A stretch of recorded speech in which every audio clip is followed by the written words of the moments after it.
Hello guys! Welcome back into my channel. For today's video, papakita ko lang yung actual ko ng paggamit ko ng dry mode. So para lang dun sa mga bago at walang idea kung ano nga ba yung dry mode. Yung dry mode ay ginagamit kapag hindi gaanong mainit or kapag umuulan. Yung dry mode ginagamit para maalis yung moisture sa loob ng room natin na nagkokos siya ng maalinsangan na pakiramdam. So, kapag mataas yung dry mode, kapag mataas yung humidity sa loob ng room natin, ang ginagawa ko ay nagda-dry mode ako. So, paano nga ba malalaman kung mataas yung humidity sa loob ng room natin? Maliban sa pakiramdam lang, yung pakiramdam na maalinsangan, meron akong ginagamit na pang-monitor. Ito papakita ko. Yan. So, ito yung digital clock ko.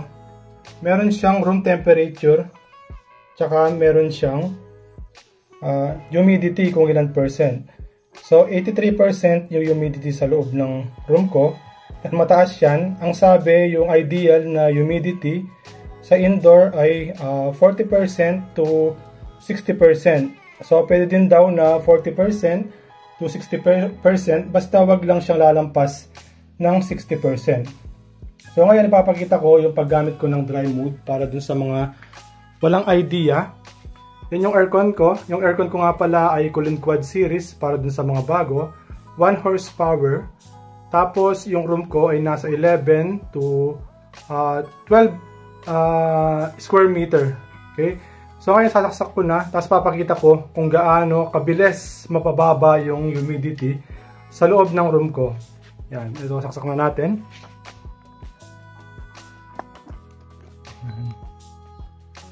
So, yung temperature sa labas, yan, 33.3 or 33 degrees. Yan, i-on na natin gamit yung remote. So, on. Tapos, yung mode, ito yung mode. Yan. So, yung symbol niya, yan, yung para siyang water drop. So, sa iba, isang water drop lang. So, dito sa aircon ko ay tatlong water drop. O sa iba naman, makikita mo na kagad, dry yung nakalagay. Tapos, yung sinet ko na degrees ay 26 degrees. So, ayan. Dito din sa panel niya, naka-dry din. Tapos, naka-low yung sa fan niya. Sa dry mode, laging naka-low yung fan niya. Kahit anong gawin mo, hindi mo na pwedeng lakasan yung fan. Kahit na pindutin mo pa yan, yan. Yan, dyan lang siya. Nasa low lang yung fan niya. So, kapag hindi gaanong mainit, tapos kapag umuulan, tapos amoy yung kulob sa loob ng room nyo, pwede kayong mag-dry mode. Yan yung ideal na perfect na panahon para gamitin yung dry mode. Okay? So, ngayon dito tayo sa pang-monitor ko, yan, para makita nyo kung gaano kabilis. Yan, ka-on ko lang, tapos maya-maya bababa na yan, tapos mabilis na siyang bumaba. Okay? Yung temperature natin sa loob ng room ko ay 30 degrees. So yung dry mode, nagpo-focus siya, yung goal niya ay para mapababa yung humidity sa loob ng room. Hindi siya yung sa cool mode. Okay? Ang sabi, yung dry mode ay mas matipid compare sa cool mode. Yan, dahil nga yung compressor hindi ganon kalakas. Okay? Yung compressor kaya ang sabi mas matipid daw itong dry mode. Yan. Basta guys, i-try nyo tapos tingnan nyo yung pinagkaiba dun sa cool mode tsaka yung dry mode. Tingnan nyo yung pinagkaiba. Kapag gabi, pwede nyo din siyang gamitin, lalong-lalo na dun sa mga nilalamig.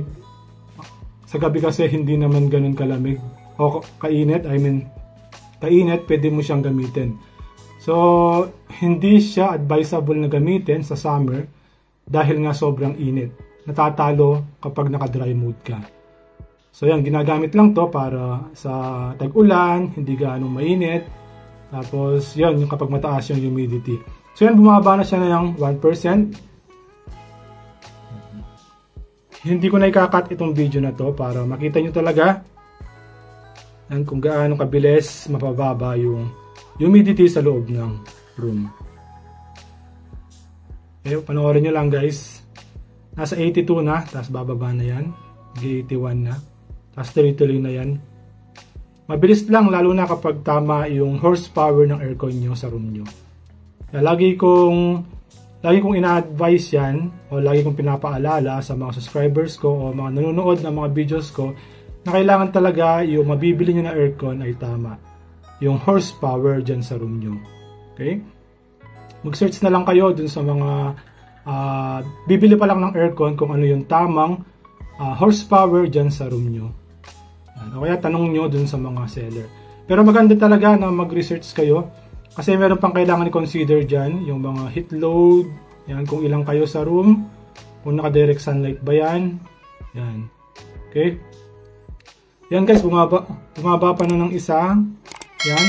Kanina nag-start tayo sa 83, ngayon 81 na siya. Yan, pabilis niyan. So yung video na to, siguro i-play ko ng 10 minutes para makita nyo kung gaano siya kabilis mapababa yung humidity sa loob ng room. So nung nakaraang araw, hindi ako gaanong nag-aircon dahil nga malamig na rin. Okay, ngayon pa lang ako mag-aircon dahil mahinit dito sa loob ng room ko. So tapos naisip ko na ipakita sa inyo yung dry mode. Meron na akong video nito in-explain ko. Yung dry mode in-explain ko kung kailan ideal na gamitin, kung ano yung advantage at disadvantage. Tignan nyo na lang guys sa channel ko, or kaya lagay ko na lang yung link sa description para dun sa mga hindi pa nakapanood. Yan, explain ko doon kung ano yung dry mode. Yan, nasa 80% na. Wait lang natin para makita nyo kung gaano kabilis mapababa yung humidity sa loob ng room. Sa mga nagtatanong pala, itong digital clock ko kung saan ko nabili, lalagay ko na lang yung link sa description. Tignan yung mga link dyan, yung mga ginamit ko na para makatulong sa aircon. Yung mga thermometer, tapos yung frame, meron din mga nagtatanong kung saan ko nabili. Pati yung thermometer outdoor, kung saan ko rin nabili. Tsaka yung pang-monitor ko, kung magkano nga ba na konsumo ng aircon ko. So meron akong pang-monitor dun sa mga hindi pa nakapanood nun, yung Omni Power Reader, sa mga gusto mag-monitor ng nakonsumo nila sa aircon.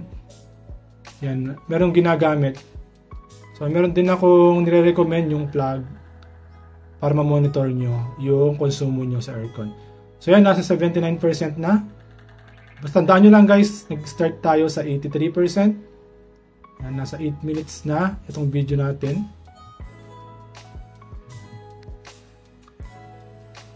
Okay. So yan, kung naririnig nyo yung aircon, hindi siya ganun kalakas. Okay, dahil nga yung fan niya, nasa low lang siya. So kapag naka-dry mode ka, expect mo na tahimik siya. Okay? Hindi tulad nung cool mode, pwede mong ilakas yung fan niya. Pwede mong i-medium or high. Ito, nasa low lang talaga. Yan. Siguro dahil kaya sinabing mas matipid to dahil nga mahina yung compressor niya, mahina. Okay? So yan, nasa 78% na. Mas bibilis pa yan guys kapag tumagal. Yan. So dapat magko-cool mode ako ngayon dahil nga nasa 30 degrees yung temperature sa loob na room ko. Nag-dry mode lang ako kapag nasa 28 degrees yung room temperature, tapos nasa 80 plus yung humidity sa loob ng room ko. So tinitingnan ko yan dito, tinitingnan ko dito kung ano nga ba yung iseset ko na mode sa aircon ko. So yan, nasa 77% na. So yan. Yan guys, ganyan lang, itry nyo guys. Sa mga hindi pa naka-try or walang idea kung ano nga ba yung dry mode. Yan, okay lang i-try yan. Tapos tingnan nyo kung alin yung mas gusto nyo. Kung saan kayo komportable. Okay? So yan, papakita ko muna or paparandam ko sa inyo kung gaano katahimik yung aircon kapag naka-dry mode ka. Ganyan lang siya. So siyempre sa mga naka-split type, mas tahimik yan dahil nga yung compressor nasa labas.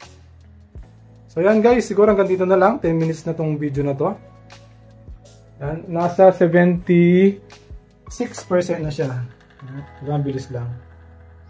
So yan, sa mga hindi pa nakapag-try ng dry mode, try nyo lang. Yan. Okay? Yan guys, sa mga hindi pa nakasubscribe, mag-subscribe lang. I-click yung notification bell para ma-notify ka sa mga susunod ko pang mga video. Yan. Kung meron kang question, suggestion, or gustong pagawa ng content, ilagay mo lang sa comment section. Yan. Kung meron pa kayong gustong idagdag sa mga yung hindi ko nabanggit, yan, pakilagay na lang sa comment section. Yan guys, hanggang dito na lang. Maraming salamat sa panonood. Kita ulit tayo sa mga susunod ko pang mga videos. Yun nga pala nagre-request ng or yung update ko dun sa 1.5 horsepower na window type na top 10 na pinakamatipid na 1.5 horsepower na aircon. Ginagawa ko pa guys. Okay? Lalabas ko na lang, kaya mag-subscribe kayo tapos i-click yung notification bell para ma-notify kayo kapag nilabas ko na yung mga video ko na yun or yung update ko ng mga top 10 na pinakamatipid. Okay, hanggang dito na lang. Maraming salamat para hindi na tumagal itong video na to.